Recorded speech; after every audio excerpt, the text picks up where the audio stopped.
বিসমিল্লাহির রহমানির রহিম। আসসালামু আলাইকুম। কেমন আছো সবাই? আশা করছি আল্লাহর অশেষ রহমতে সবাই ভালো আছো। আলহামদুলিল্লাহ আলহামদুলিল্লাহ, আল্লাহ পাক আমাদেরকেও ভালো রেখেছেন।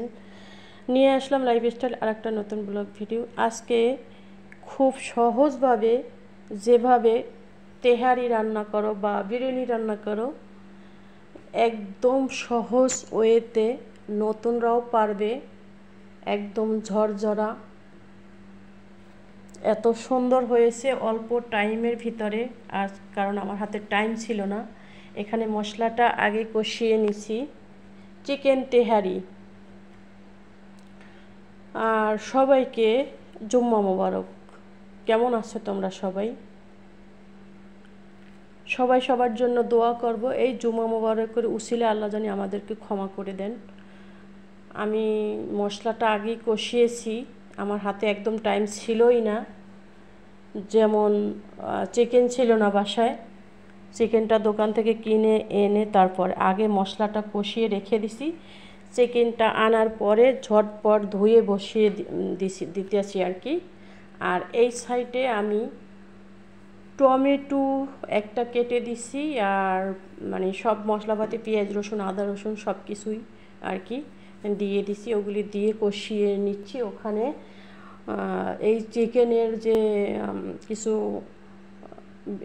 তেহারি রান্না করার জন্য মাংসটা নিয়েছি, আর হাড্ডিগুলি এগুলি দিয়ে আমি একটা তরকারি রান্না করতেছি। যেমন পাক না, চামড়া তো আর খাওয়া হয় না, চামড়া বিড়ালকে খাওয়াই। এই যে দেখো, গিলা আছে, হাড্ডি যা যা আছে এগুলি দিয়ে সুন্দর করে কষিয়ে, একটা বেগুন আছে ওগুলি দিয়ে রান্না করা হবে এই আর কি।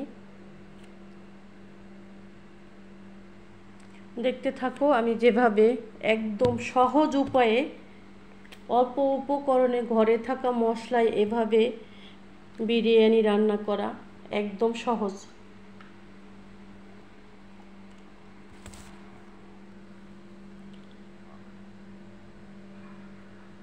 আজকে স্ট্যান্ডে বসাইনি, কারণ স্ট্যান্ডটা আমার খুব খারাপ হয়ে গেছে। ইনশাআল্লাহ অল্প কিছু দিনের ভিতরেই একটা স্ট্যান্ড কিনবো। একটু মানে আছি একটু শর্টকাটের ভিতরে, কাজটা শেষ করি ইনশাআল্লাহ, তারপরে একটা স্ট্যান্ড কিনবো। এখানে এই চুলায় আমি কিন্তু মাংস কষিয়ে নিতেছি।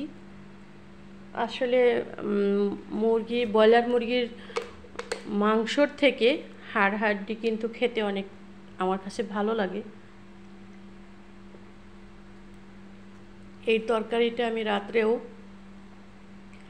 রুটি দিয়ে খেয়েছিলাম, মজা হয়েছিল।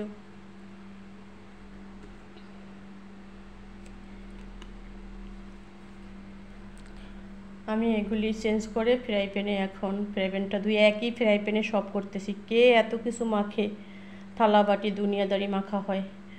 আমি আসলে এভাবে সব সময় কাজ করার চেষ্টা করি, একটার ভিতরে ধুয়ে সব কিছু রান্না করি, অত বেশি মাখে না থালাবাটি।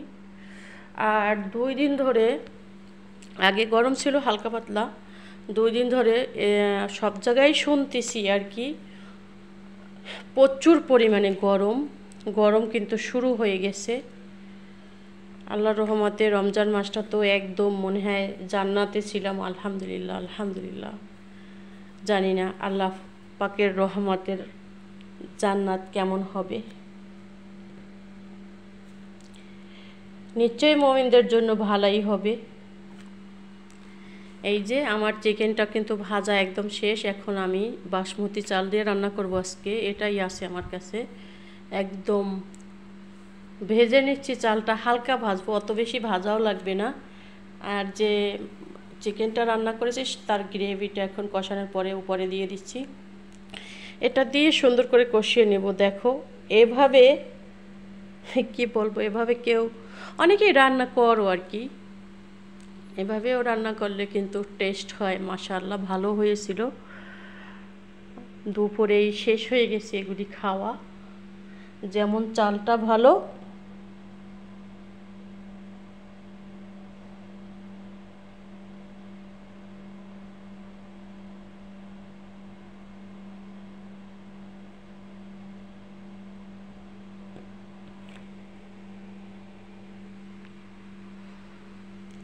এই যে এখন কিন্তু কষানো মোটামুটি হয়েছে, অত বেশি কষানো লাগবে না। যেভাবে আমি রান্না করি সেভাবে কিন্তু তোমাদের সাথে শেয়ার করে দিয়েছি। আশা করছি ভালো লাগবে। ভালো লাগলে লাইক, কমেন্ট অ্যান্ড সাবস্ক্রাইব করে আমার ভিডিওর সাথে থেকে যেতে পারো। সবাইকে অনেক অনেক দোয়া এবং ভালোবাসা। এই যে দেখো, আমি কিন্তু এই সাইডের চুলায় সেই বেগুন দিয়ে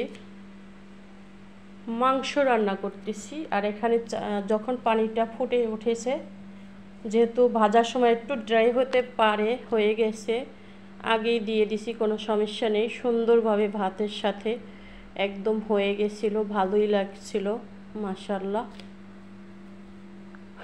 খুব অল্প উপকরণে। তো আজকের ভিডিওটা এই পর্যন্তই। সবাই ভালো থেকো, সুস্থ থেকো। আল্লাহ হাফেজ। আসসালামু আলাইকুম ওয়া রাহমাতুল্লাহি ওয়া বারাকাতুহু।